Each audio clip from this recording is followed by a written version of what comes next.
مسجد کے خطیب، مسجد کا امام، مسجد کا مؤذن، مسجد سے متعلق خدمت گزار آپ کے ماتحت ہیں، آپ کی رعیت میں ہیں، ان کے ذمہ دار ہیں آپ لوگ، ان کے متعلق ایک ایک چیز کی خبر رکھنا آپ کی ذمہ داری ہے، مسجد کی ایک ایک چیز کی ضرورت کے متعلق ذمہ داری رکھنا آپ کی ذمہ داری ہے، مصلیوں کے آنے اور نہ آنے کے متعلق سوچنا آپ کی ذمہ داری ہے، کون افراد مسجد کو آتے ہیں اور کون نہیں آتے ہیں، اور جو نہیں آتے ان کے متعلق فکریں کرنے کی ذمہ داری آپ لوگوں کی ہے۔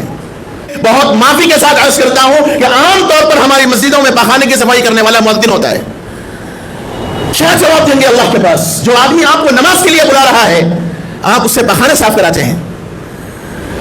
کبھی آپ کو توفیق ہوئی ایک مرتبہ آپ کی زندگی کے اندر کبھی آپ پاخانے کی طرف گئے کہ صفائی کیے ہو؟ لیکن یہ عاجز ایسے اماموں کو اور ایسے مؤذنین کو جانتا ہے جو باضابطہ مسجد کے پاخانے صاف کرتے ہیں، ان کی قدر مانیے، ان کا احسان مانیے آپ حضرات، اللہ کے ان خادموں کی، اللہ کے گھروں کے ان خدام کی قدر کیجیے، وہ آپ کے خادم نہیں ہیں، میں بار بار کہتا ہوں وہ آپ کے نوکر نہیں ہیں، چار پیسے دے کر آپ ان کو اپنا زر خرید غلام مت سمجھیے، اللہ کے واسطے آپ کی مجال نہیں ہے، آپ کی حیثیت نہیں ہے آپ ان خدام مسجد کی تنخواہ دے سکے۔ تنخواہ کا لفظ پہ غور کر لیجئے، تنخواہ کے معنی ہے وہ چیز جو جسم چاہنے والی ہو، ضرورتیں آپ کے گھروں کی 30 سے 40 ہزار میں پوری نہیں ہوتی، ایک امام کو آپ 8 سے 10 ہزار دے کے کیا جتلانا چاہتے ہیں؟ امام اگر مسجد کو نہ آئے کسی وجہ سے نماز میں نہ آ سکے تو ادنا سے ادنا کمیٹی کا رکن یہ سمجھتا ہے کہ میں پوچھنے کا حقدار ہوں، کمیٹی کا ایک رکن کیا بن گیا؟ بادشاہ بن گیا اپنے وقت کا۔ وہ مسجد کا امام بھی ایک خادم ہے، اس کی بھی ضرورتیں ہیں، اس کے حالات بھی ہیں، اس کے بھی اپنے گھر ہیں، اس کے بھی اپنے تقاضے ہیں، اس کے گھرانے کے اندر بھی بیماریاں ہیں۔ کبھی آپ نے سوچا ہے کہ 8 سے 10 ہزار آپ ایک امام کو اور ایک مؤذن کو دے کر آپ اتنا چاہتے ہیں کہ ایک وقت کی بھی غیر حاضری اس کی نہ ہو، اور آپ کسی جگہ جاب کرتے ہیں تو آپ کو مہینے کے 2 چھٹیاں چاہیے؟ کبھی آپ نے امام کو دی چھٹی؟ کیا گھر کے تقاضے اس کے پاس نہیں ہے؟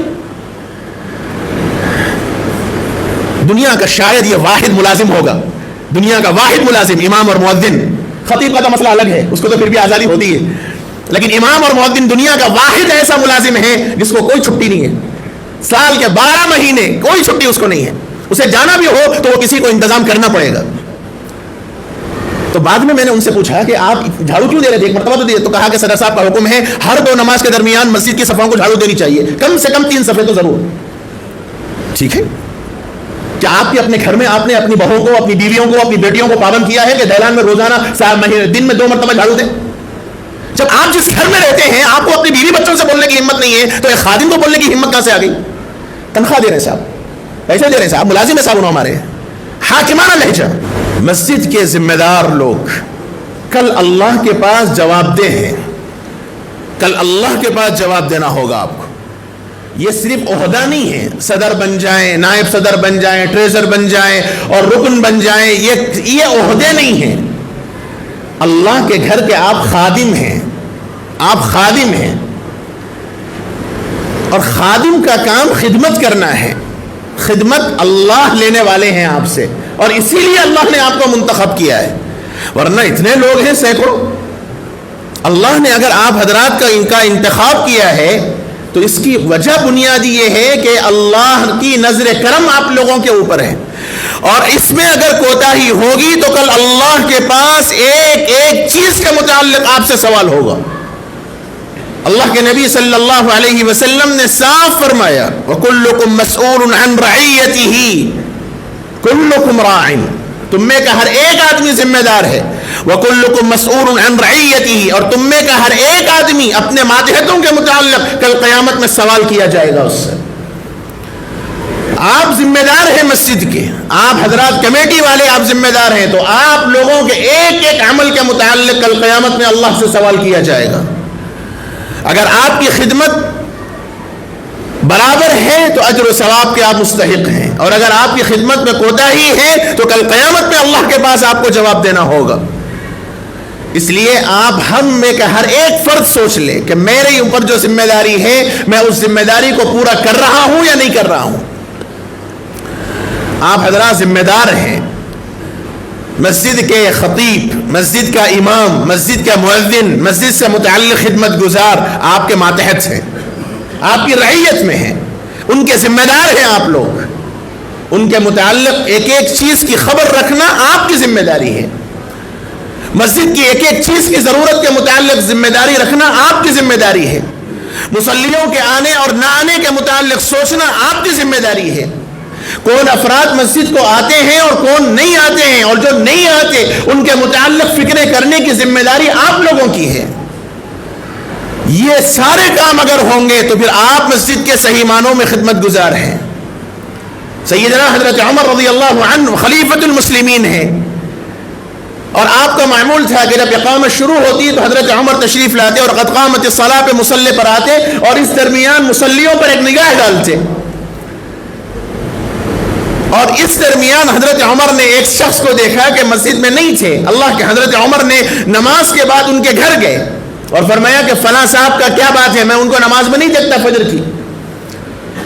تو ان کی اہلیہ نے عرض کیا کہ امیر المؤمنین رات انہوں نے تہجد کی نماز پڑھی اور لمبے بہت دیر تک پڑھی، اس کی وجہ سے نیند لگ گئی اور وہ فجر کی نماز میں حاضر نہیں ہو سکے۔ تو حضرت عمر رضی اللہ عنہ نے فرمایا کہ خدا کی قسم ایسی تہجد کسی کام کی نہیں جو فرض کو چھوڑنے پر آدمی کو مجبور کر دے۔ وقت کا خلیفہ مصلی پر نظر ہے کہ فجر کی نماز میں ہے کہ نہیں ہے، اور ہم لوگوں کا عالم یہ ہے کہ مسجد کے آزو بازو بیمار بھی ہیں تو شاید کسی کے پاس عیادت کے لیے بھی جانے کا موقع نہ مل سکے۔ میرے بھائیوں، یہ ہماری ذمہ داری ہے، مسجد کے ذمہ داروں کی، مسجد کے ماتحتوں کی، مسجد کے خدام کی، سب کی ذمہ داری ہے۔ اس لیے اگر آپ کی مسجد کا امام، آپ کی مسجد کا خادم، چاہے مؤذن ہو، چاہے خطیب ہو، چاہے امام ہو، چاہے مسجد کی صفائی کرنے والا ہو، حتیٰ کہ مسجد کے اندر پاخانوں کی صفائی کرنے والا بھی ہو، بعض مسجدوں میں پاخانوں کی صفائی کرنے والے الگ ہیں، ورنہ اللہ ہمیں معاف کر دے، بہت معافی کے ساتھ عرض کرتا ہوں کہ عام طور پر ہماری مسجدوں میں پاخانے کی صفائی کرنے والا مؤذن ہوتا ہے۔ کیا جواب دیں گے اللہ کے پاس؟ جو آدمی آپ کو نماز کے لیے بلا رہا ہے، آپ اس سے پاخانہ صاف کراتے ہیں۔ کبھی آپ کو توفیق ملی ایک مرتبہ آپ کی زندگی کے اندر کبھی آپ پاخانے کی طرف گئے کہ صفائی کیے ہو؟ لیکن یہ عاجز ایسے اماموں کو اور ایسے مؤذنین کو جانتا ہے جو باضابطہ مسجد کے پاخانے صاف کرتے ہیں۔ ان کی قدر مانیے، ان کا احسان مانیے آپ حضرات۔ اللہ کے ان خادموں کی، اللہ کے گھروں کے ان خدام کی قدر کیجیے۔ وہ آپ کے خادم نہیں ہیں، میں بار بار کہتا ہوں، وہ آپ کے نوکر نہیں ہیں۔ 4 پیسے دے کر آپ ان کو اپنا زرخرید غلام مت سمجھیے اللہ کے واسطے۔ آپ کی مجال نہیں ہے، آپ کی حیثیت نہیں ہے آپ ان خدام میں مسجد کی تنخواہ دے سکیں۔ تنخواہ کا لفظ پہ غور کر لیجئے، تنخواہ کے معنی ہے وہ چیز جو جسم چاہنے والی ہو۔ ضرورتیں آپ کے گھروں کی 30 سے 40 ہزار میں پوری نہیں ہوتی، ایک امام کو آپ 8 سے 10 ہزار دے کے کیا جتلانا چاہتے ہیں؟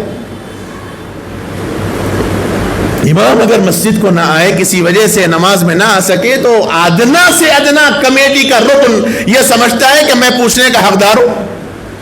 کمیٹی کا ایک رکن کیا بن گیا؟ بادشاہ بن گیا اپنے وقت کا۔ میں یہ نہیں کہہ رہا ہوں کہ سب ایسے ہوتے ہیں، میں ایک دکھڑا رو رہا ہوں، ایک معاشرے کی حالات آپ کے سامنے رکھ رہا ہوں۔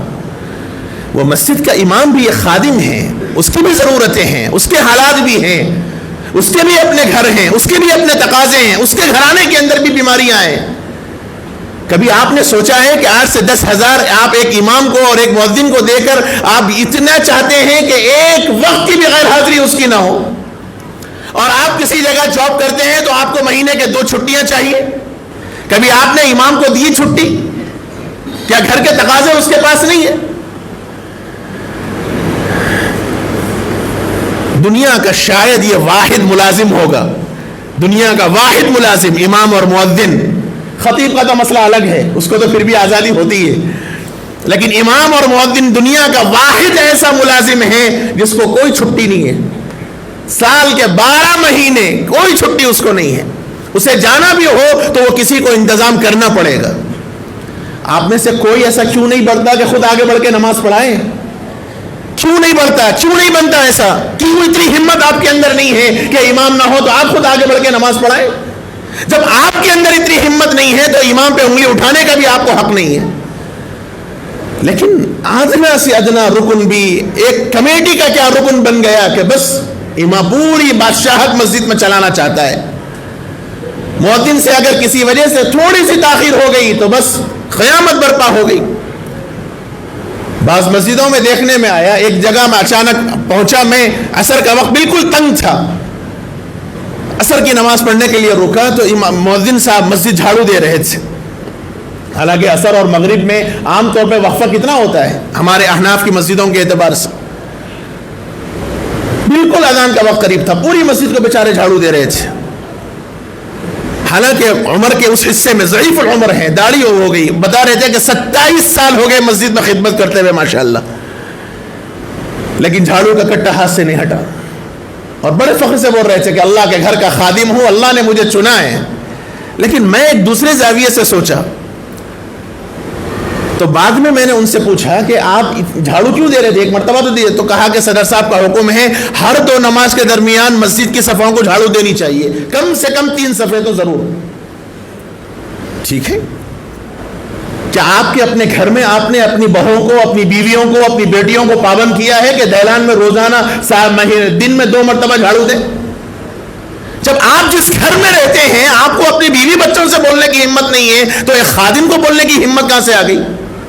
تنخواہ دے رہے صاحب، پیسے دے رہے صاحب، ملازم ہے صاحب انہوں ہمارے، حاکمانہ لہجہ. میرے بھائیوں، اللہ کے واسطے ان خدام دین کی قدر کر لیجئے، قدر کیجئے.